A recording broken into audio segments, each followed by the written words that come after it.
Bonjour et bienvenue dans la capsule mensuelle. Et oui, on reprend la capsule mensuelle Pépites de sagesse sur mon blog mezimarinette.com et sur ma chaîne YouTube. Donc le thème du jour, c'est 3 raisons d'attendre la promesse quand elle tarde. Alors, il se peut que, voilà, tu sois un peu découragé en ce moment et moi j'aime bien dire que la vie chrétienne ce n'est pas un sprint mais un marathon.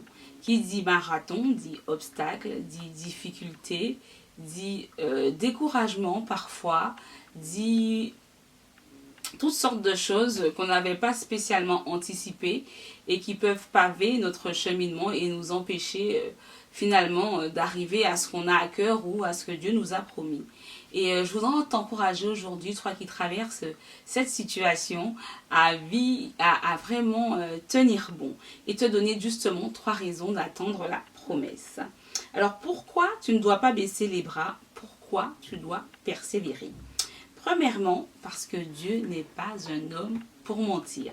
Et ça, tu le trouveras dans Nombre 23, le chapitre 19 qui dit « Dieu n'est pas un homme pour mentir, ni le fils de l'homme pour se repentir.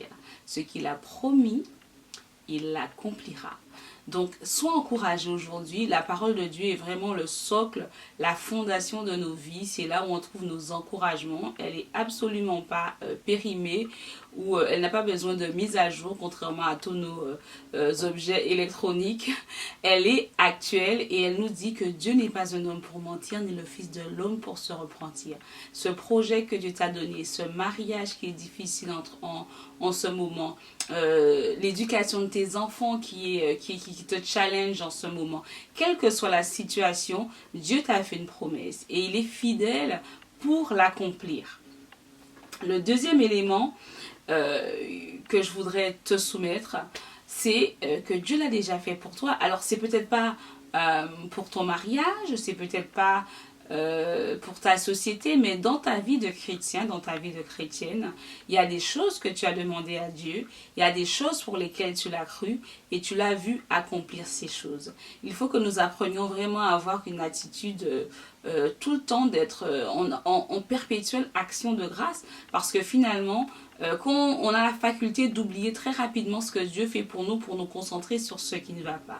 Non, entretenons un cahier qu'on appellerait action de grâce pour nous rappeler, ce jour-là j'ai demandé ça et Dieu l'a fait au bout de 1 jour, 1 mois, 1 semaine, 6 mois, 1 an, 3 ans, quelle que soit la durée, Dieu a accompli des choses dans ta vie.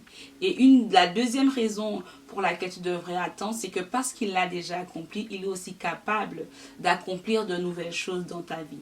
Ne sois pas focalisé sur ce qui ne va pas, ranime l'action de grâce en toi.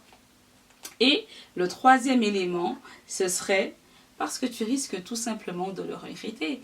Je pense que beaucoup de personnes ont vécu des situations où ils se disent, voilà quoi, est-ce que si j'avais tenu juste deux jours de plus, 1 semaine de plus, 3 semaines de plus, j'aurais pas pu finalement avoir accès à ce que Dieu m'a promis. Imagine que Joseph est couché avec la femme de Potiphar.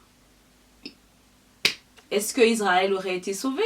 Je ne sais pas si tu as déjà vu, il y a une image qui circule sur Facebook et que je t'ai mis juste ici, où on voit c'est un homme qui cherche du diamant et qui persévère, et puis un autre qui abandonne juste au bord, vraiment à quelques centimètres de la percée quoi.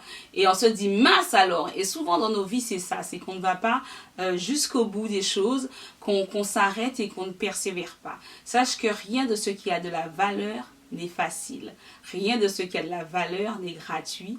Tout ce qui a de la valeur a un coût et souvent le coût est élevé. Donc persévère, ne lâche pas. Hein, c'est la parole d'aujourd'hui dans Pépites de sagesse. Dieu est fidèle, il l'a déjà accompli pour toi et ne te donne pas l'opportunité de regretter un jour quoi. Va jusqu'au bout. Dans la mesure où tu es sûr qu'il t'a parlé, va jusqu'au bout.